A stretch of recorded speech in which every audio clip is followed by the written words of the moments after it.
20 साल, एक लंबा संघर्ष और आखिरकार 15 अगस्त 2021 को तालिबान फिर से सत्ता में लौट आया।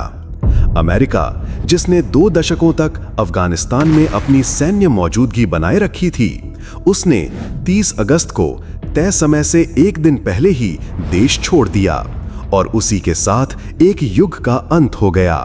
नाटो, जो अमेरिका का सबसे बड़ा सहयोगी था, उसने भी लगभग उसी वक्त अफगानिस्तान को अलविदा कह दिया। पश्चिमी सेनाओं के जाने के बाद अफगानिस्तान एक बार फिर अकेला पड़ गया। 4 दशक से भी ज्यादा समय से जंग और अस्थिरता ने इस देश को तोड़कर रख दिया है और अब दुनिया की नजरें भी धीरे धीरे हटने लगी हैं। यूक्रेन संकट जैसे नए ग्लोबल मुद्दों ने अफगानिस्तान की कहानी को कहीं पीछे धकेल दिया है, लेकिन सच्चाई ये है, तालिबान शासन को सत्ता में आए 1 साल हो चुका है और आज हम इस वीडियो में नजर डालेंगे उस 1 साल में अफगानिस्तान में क्या कुछ बदला, क्या क्या घटनाएं हुई और किन चुनौतियों से जूझ रहा है आज का अफगानिस्तान। अगस्त 2021, अफगानिस्तान फिर से उसी मोड़ पर आ गया जहां से सब कुछ शुरू हुआ था। तालिबान वापस आ चुका था। अमेरिका की वापसी, अशरफ गनी का देश छोड़ना और काबुल में तालिबान का विजय, सब कुछ मानो कुछ ही घंटों में घट गया।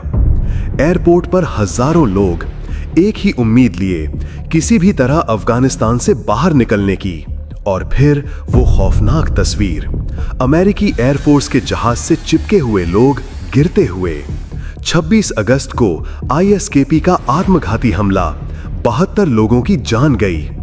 अफगानिस्तान के लोगों के लिए ये सिर्फ सत्ता परिवर्तन नहीं था, ये उनकी जिंदगी की दिशा बदलने वाला पल था। लेकिन अफगानिस्तान चुप नहीं रहा। झंडे को बचाने की कोशिश, लड़कियों की पढ़ाई के लिए प्रदर्शन और महिलाओं का अधिकार मांगना, ये सब एक नए रेजिस्टेंस का रूप बन चुके थे।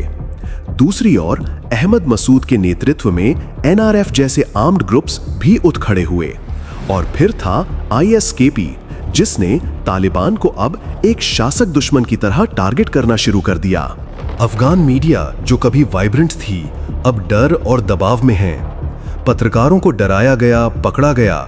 कई रिपोर्ट्स में तालिबान की सीधी जिम्मेदारी बताई गई। तालिबान के टेक ओवर के बाद देश में बैंकिंग सिस्टम ऑलमोस्ट कोलैप्स कर गया।